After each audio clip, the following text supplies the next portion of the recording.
తెలుగు రాష్ట్రాల్లో అతిపెద్ద lift manufacturer lifts ట్రై.com dealership కూడా ఇవ్వబడును.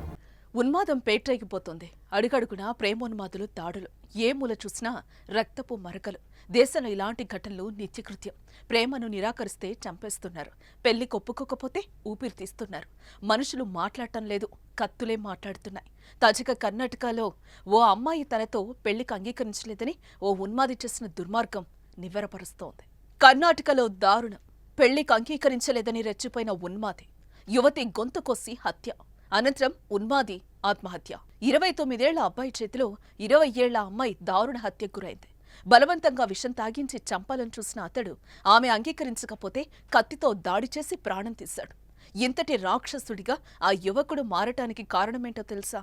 ఆమె పెళ్లికి ఒప్పుకోకపోవటమే. బెల్గావి తాలూకాలోని ఎల్లూరు గ్రామంలో జరిగిన ఈ ఘటన కర్ణాటకలో సంచలనంగా మారింది.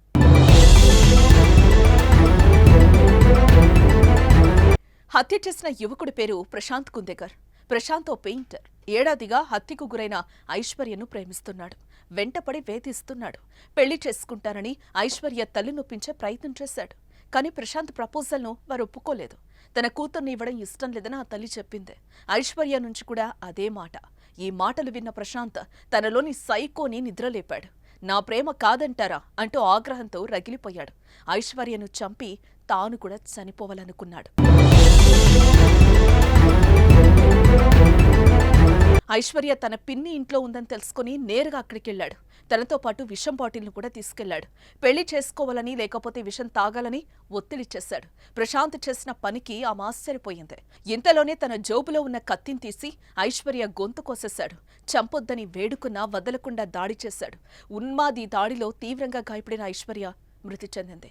ఆ తర్వాత అదే కత్తితో తన గొంతు కోసుకుని అక్కడే ప్రాణాలు విడిచాడు. ప్రేమ పేరుతో యువతులు వెంటపడుతున్న పోకిరీలు తమ ప్రేమను అంగీకరించని సందర్భాల్లో విచక్షణను కోల్పోయి మృగాల్లా ప్రవర్తిస్తున్నారనడానికి మరో సాక్ష్యమే ప్రశాంత్ చేసిన పని. దుర్మార్గంగా వ్యవహరించి ప్రాణం తీయడంతో పాటు ప్రాణం తీసుకున్నాడు. ఇలాంటి అవాంఛిత ఘటనలు సమాజాన్ని భయభ్రాంతులకు గురి చేస్తున్నాయి. ఉన్మాదుల చర్యలకు ఎలా అడ్డుకట్ట వేయగలం? మీరే కామెంట్ చేయండి.